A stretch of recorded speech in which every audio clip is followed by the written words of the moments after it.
Ça, c'est un acteur à qui on vient d'expliquer qu'il doit jouer devant un fond bleu de 6 mètres sur 4 parce que son personnage va mourir dans le film. Mais attention, il va ressusciter dans l'épisode 4 de la saison 2 de la série spin-off exclusive sur petit écran, pour ensuite réapparaître dans un caméo post-générique au cinéma 3 ans plus tard. Je vous l'accorde, ça fait beaucoup. Avant, on allait au ciné pour avoir une histoire. Aujourd'hui, on y va pour regarder l'épisode 32 d'une saga à plusieurs centaines de millions de dollars. Et le pire, c'est que pendant ce temps, votre salon accueille des séries tellement ambitieuses visuellement qu'elles font passer certains blockbusters pour des épisodes de Derrick. Allez, prenez vos popcorn, on décortique le match esthétique du siècle, série versus cinéma. Et c'est parti. Dans cette vidéo, on va parler de choix de mise en scène, de structure de scénario et de rupture technologique. Braquons d'abord les projecteurs sur le grand écran, parce que le cinéma grand public, depuis quelques années, il a un énorme problème avec le fait de raconter une histoire fermée. Regardez la fin d'Avengers Infinity War. C'est une mécanique de pure télévision. Le cliffhanger, en gros, une fin ouverte laissée en suspense. Ce plan final de Thanos contemplant un coucher de soleil après avoir exterminé la moitié de l'univers. Ce n'est pas une conclusion. C'est juste une bande-annonce pour le film suivant.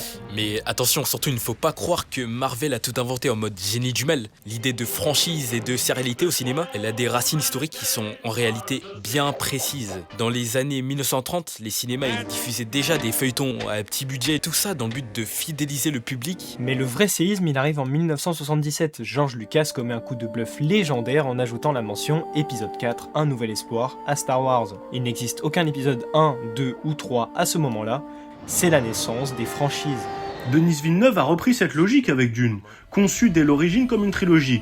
Pour lui, Dune n'est pas un film, c'est une série pensée pour le grand écran.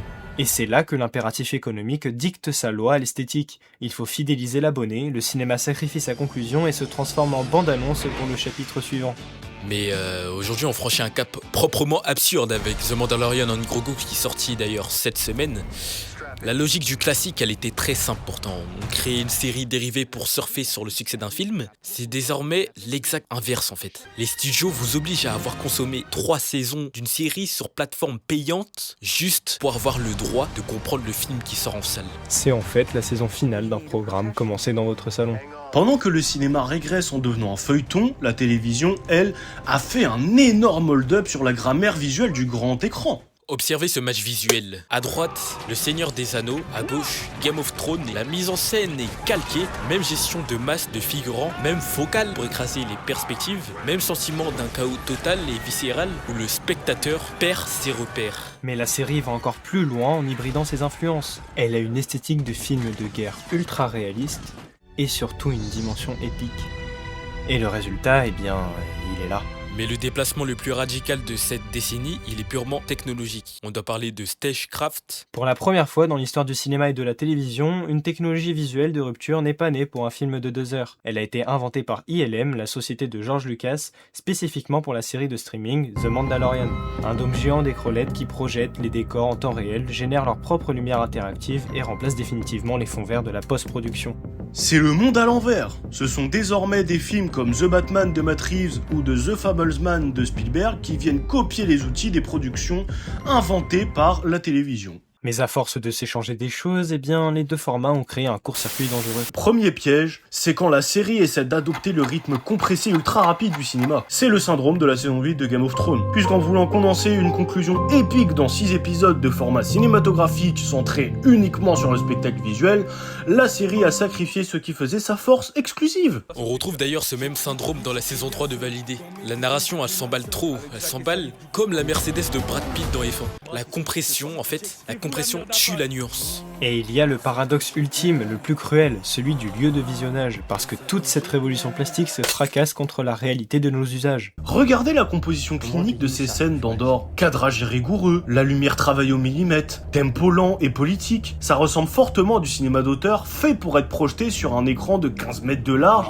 avec une intention pleine et entière et une quantité sonore digne de ce nom. Et pourtant, le modèle économique du streaming vous conduit à consommer cette œuvre majeure de manière discrète distraite sur l'écran de votre smartphone ou une simple TV. Tandis qu'en parallèle, vous déboursez 15 € en salle pour voir un film Marvel conçu avec une lumière plate, générique, optimisé pour être parfaitement lisible sur un écran de télévision, c'est un contresens artistique total. Et c'est le marché qui l'a voulu ainsi. Et bien alors, qu'est-ce qu'on retient de cette grande guerre des formats? Que l'hybridation a produit des chefs-d'œuvre. Elle a donné aux séries une ambition inédite. Elle a forcé le cinéma à se réinventer formellement, parfois pour le meilleur, comme chez Villeneuve ou Nolan. Mais elle a aussi créé une confusion identitaire dangereuse. Le cinéma, il risque de perdre ce qui le définit depuis Lumière. Être une œuvre fermée, unique, une expérience de salle irremplaçable. Deux arts magnifiques, deux logiques différentes. La question n'est pas de savoir lequel gagne, mais de comprendre pourquoi on essaye à tout prix de les fondre en un seul. Prenez soin de votre regard. À la prochaine. This is where the fun begins.